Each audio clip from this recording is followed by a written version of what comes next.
Alam mo bang may mga lalaki na hindi kailangang manglandi o magpabibo para maging attractive?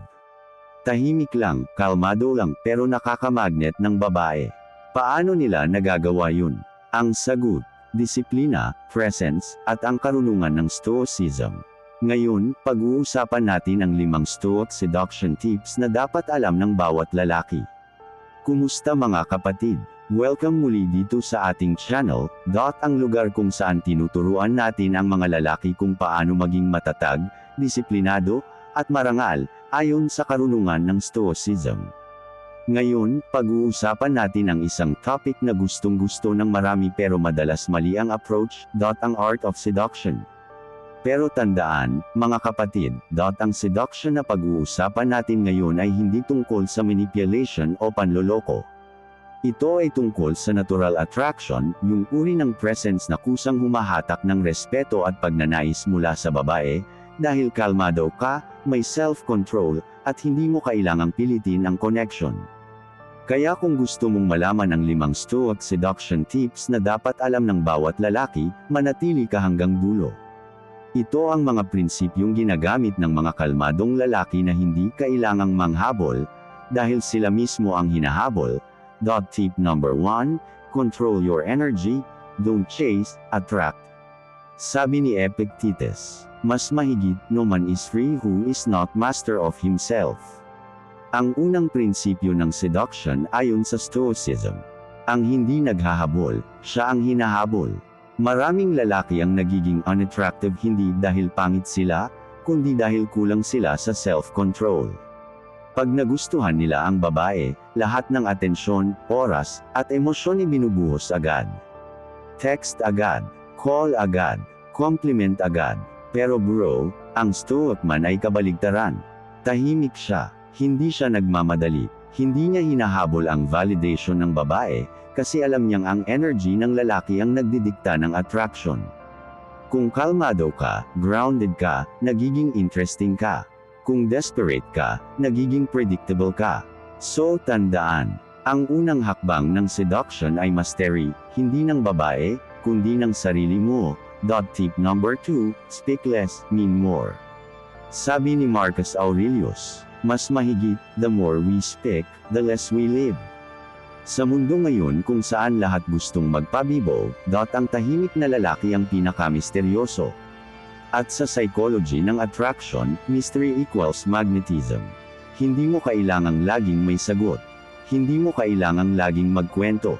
Minsan, ang katahimikan mo ay mas nakakaakit kaysa sa salita mo. Ang stoic man kapag kausap ang babae, hindi siya nagmamadaling mapahanga. Nakikinig siya ng buo, tinitingnan niya sa mata, at kapag nagsalita siya, may laman. Sa ganitong paraan, hindi siya basta cute o funny, guy lang, siya yung lalaking may lalim. At tandaan, ang lalaking marunong tumahimik ay lalaking marunong mag-obserba. At ang lalaking marunong mag-obserba, alam kung kailan dapat kumilos, at kailan dapat umatras. Tip number 3, give value, not validation. Isa sa mga pinakamalaking pagkakamali ng mga lalaki ay ito, akala nila ang seduction ay tungkol sa pagpapa-impress o pagpapasaya ng babae. Pero sa stoic mindset, hindi mo siya sinasamba, pinaparamdam mo lang na may halaga ka rin. Sabi ni Seneca, mas mahigit, he who gives himself too freely will be taken for granted.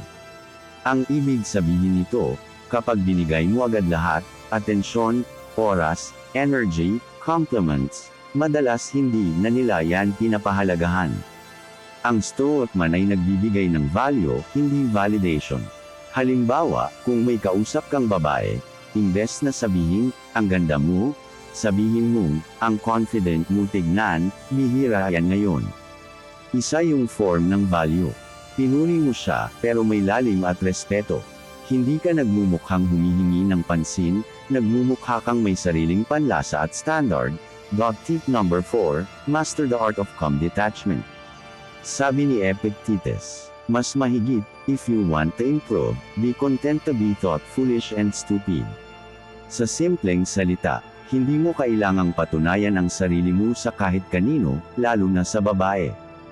Ang stoic man ay detached pero present. Alam niya kung kailan makipag-connect, at alam din niya kung kailan bitawan ang isang sitwasyon na hindi na totoo. Ang lalaking marunong mag-detach, ay nagiging sobrang attractive, dahil hindi siya nakakabit sa emosyon ng iba. Hindi siya madaling maapektuhan. At sa mata ng babae, ang ganitong lalaki ay may sariling mundo, at gusto nilang maging parte nun. Ang Stoic seduction ay hindi tungkol sa, paano ko siya makukuha, kundi sa, paano ako mananatiling totoo sa sarili ko habang nakikipag-connect. Tip number 5, focus on purpose, not pleasure. Sabi ni Marcus Aurelius, mas mahigit, waste no more time arguing about what a good man should be. B1. Ang pinaka-sexy sa isang lalaki ay hindi muscles, pera, o looks, kundi purpose.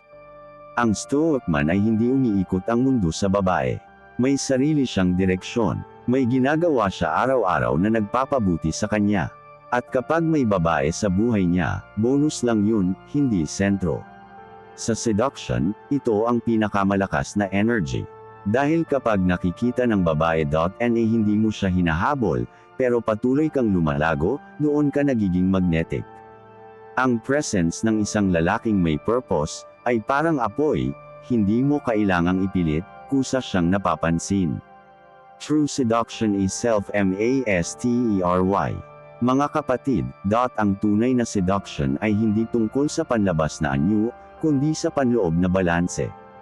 Ang Stoic man ay marunong tumingin, pero hindi tumitig. Marunong magpahayag, pero hindi nagmamakaawa.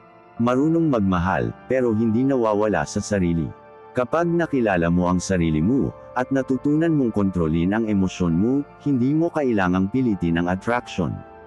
Ikaw na mismo ang nagiging embodiment ng seduction. Kaya mga kapatid, tandaan ninyo, ang tunay na seductive na lalaki, ay hindi yung maraming alam na pick-up line, kundi yung marunong manatiling kalmado, marunong magbigay ng halaga, at marunong magpigil kahit kaya niyang manghabol. Yan ang Stoic man, hindi nagpapaalipin sa emosyon, kundi ginagamit ito bilang lakas. Kung nagustuhan mo ang video na ito, bigyan mo ng like, i-share sa mga kapatid mong lalaki, at i-subscribe ang channel na ito, para sa mas marami pang Stoic wisdom tungkol sa relationships, masculinity, at disiplina. Ito ang Stoic Pinoy, at lagi kong paalala. Ang disiplina mo ang tunay mong seduction. Kita-kits tayo sa susunod na video.